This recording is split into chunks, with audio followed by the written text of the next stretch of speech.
titirahin ah. Oo nga wala talaga. May naisip na to. Magnakaw kayo tayo. Sige, para maganda yung naiisip mo talaga. Tara.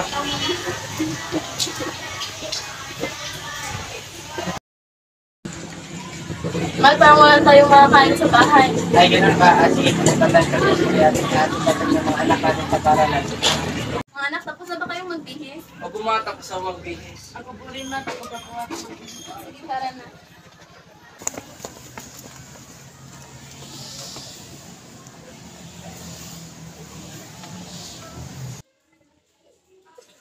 Dito na muna kami pa, ma'am. Tama, nagtungsit po. Ingat kayo.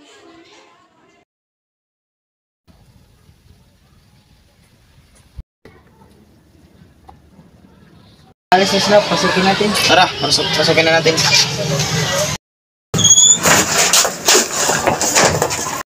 Hala! May nagnakaw sa bahay ni na Tita Jessa!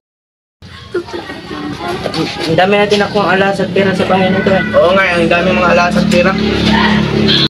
Kayong dalawa! Nakita ko kayo nagnakaw sa bahay ni na Tita Jessa! Sige, subukan mong sumbong. Papatayin ka namin. Oo nga, huwag ka na maingay kung gusto mong pang mabuhay. Magpo ka na.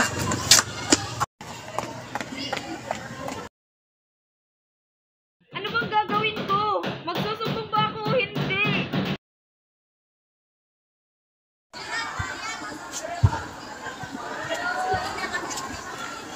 Ay no ba, magandang umaga. Saan ka punta? Wala. Dito lang naglalakad. Malalim kasi iniisip ko eh. Bakit naman? Wala. Mauna na ako ha. Sige.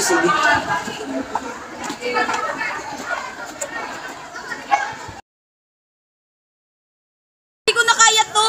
Nakukonsensya na talaga ako.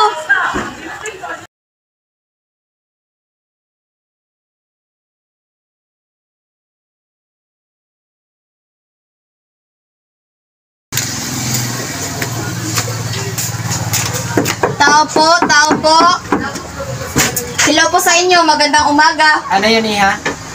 Hello, Iha. Anong punta mo dito? Wala pa naman si Erel. Nagpa-practice pa ng volleyball. Hindi naman po si Erel yung pinunta ko dito, tita, tito. Sino pa lang sadya mo dito, Iha? Oo nga, sino nga? Yung dalawa, tito, tita. Kasi po, nung isang araw po kasi dumaan ako dito sa inyo. May nakita po kasi akong dalawang magnanakaw.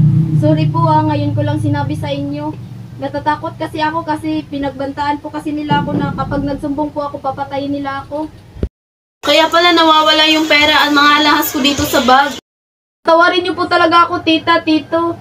Okay lang yun, Iha. Naintindihan ka namin. Kahit alabanan ni pagmalaki ang kakayahan. Salamat sa panonood.